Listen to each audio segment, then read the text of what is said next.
Class 8th Hindi lesson 3 मेरी Europe यात्रा। तो चलिए डाल लेते हैं एक नज़र हम कल पर कि कल हम लोगों ने क्या पढ़ा। तो देखिए, कल हम लोगों ने पढ़ा डॉक्टर राजेंद्र प्रसाद यूरोप जाने से पहले सर्दी के लिए गर्म कपड़े बनवाते हैं, वो भी खादी के। जहाज पर उनकी पोशाक लोगों के कौतूहल का केंद्र बनी रहती है और रास्ते में उन्हें ज्ञात होता है कि जब तक जहाज स्वेज नहर से गुजरती है, थॉमस कुक कंपनी की ओर से ऐसा प्रबंध रहता है कि जो यात्री चाहे वह मोटर गाड़ी द्वारा जाकर कैरो नगर देखकर आ सकता है। उन्होंने भी यह दिखाना अच्छा समझा और उनके साथ कुछ और यात्रियों ने भी थॉमस कुक के साथ वहां जाने का प्रबंध कर लिया था। और इसके बाद वे जाते हैं अजायब घर देखने और बताते हैं कि उनका अजायब घर का सफर बहुत अच्छा रहा और बहुत मनोरंजक भी। तो देखिए इसके आगे। फिर बताते हैं अजायब घर के बाद हम लोगों को शहर की कुछ प्राचीन और प्रसिद्ध इमारतें दिखाई गईं, जिनमें एक प्रसिद्ध मस्जिद भी थी। मिस्र में मुसलमान पूर्व की ओर मुंह करके नमाज पढ़ते हैं क्योंकि वहां से पवित्र काबा पूरब की ओर पड़ता है। बता रहे हैं कि मिस्र में जो मुसलमान लोग होते हैं वो पूर्व दिशा की ओर मुंह करके नमाज पढ़ते हैं। क्यों पढ़ते हैं? क्योंकि वहां से पवित्र जो काबा है उनका काबा पूरब की ओर पड़ता है। वहां की मस्जिदें भी इसी कारण पूरब रुख की रहती हैं। करें कि इसी कारण वहां की मस्जिदें भी पूरब दिशा की ओर रहती हैं, पूरब दिशा की तरफ ही रहती हैं। यद्यपि कैरो पुराना शहर है, पर जिस हिस्से को हमने देखा वह बहुत कुछ आजकल के शहरों जैसा ही था। दोपहर का भोजन करके हम लोग कुछ दूर तक मोटर गाड़ी पर पिरामिड देखने गए। एक स्थान पर पहुंचकर मोटर गाड़ी छोड़ देनी पड़ी।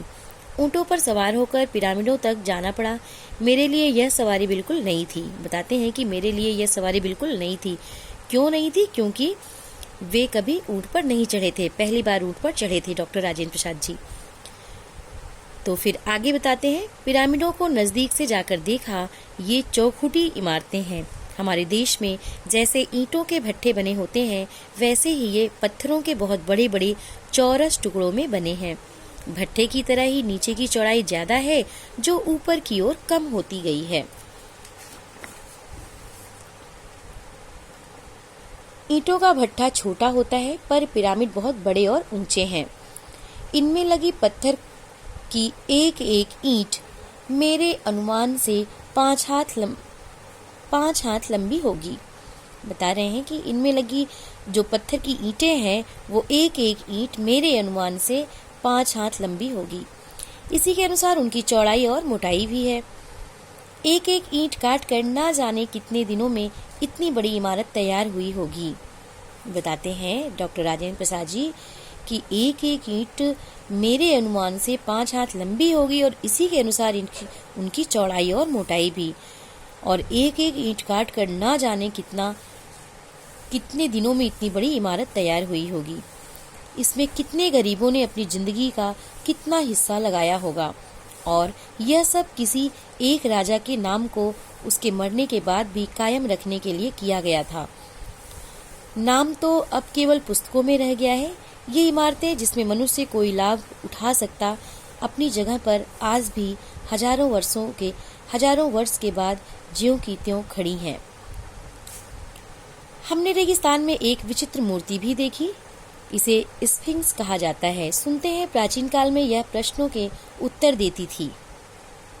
बताते हैं डॉक्टर राजेंद्र प्रसाद जी बताते हैं कि हम लोगों ने रेगिस्तान में एक विचित्र मूर्ति भी देखी। इसे स्फिंक्स कहा जाता है।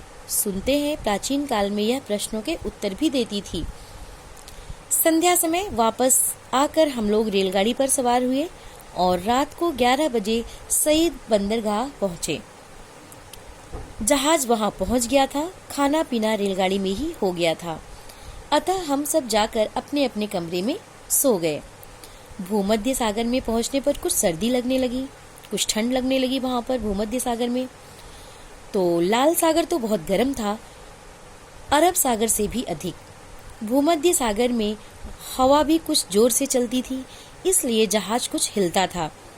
इटली के निकटवर्ती सिसिली टापू के पास होकर जब जहाज गुजरा तो वहां का शहर कुछ दूर से देखने में आया।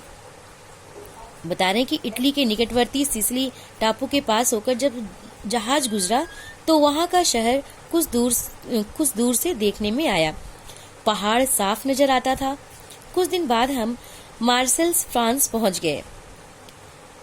रास्ते में कोई विशेष बात नहीं हुई। समुद्र यात्रा में चारों ओर पानी ही पानी दिखता है। दिन रात पानी देखते देखते 1-2 दिनों के बाद जी उब जाता है। अगर कहीं कोई गुजरता हुआ जहाज नजर आ जाए या जमीन देखने में आ जाए तो बहुत आनंद होता है। सभी यात्री उसे इस तरह देखने लगते हैं मानो उन्होंने कभी जमीन देखी ही नहीं हो। तो आज बस इतना ही, आगे कल। आज आपका होमवर्क है, जो भी कुछ मैं आपको पढ़ाई हूँ वो सब आप फिर से पढ़ेंगे। Thank you.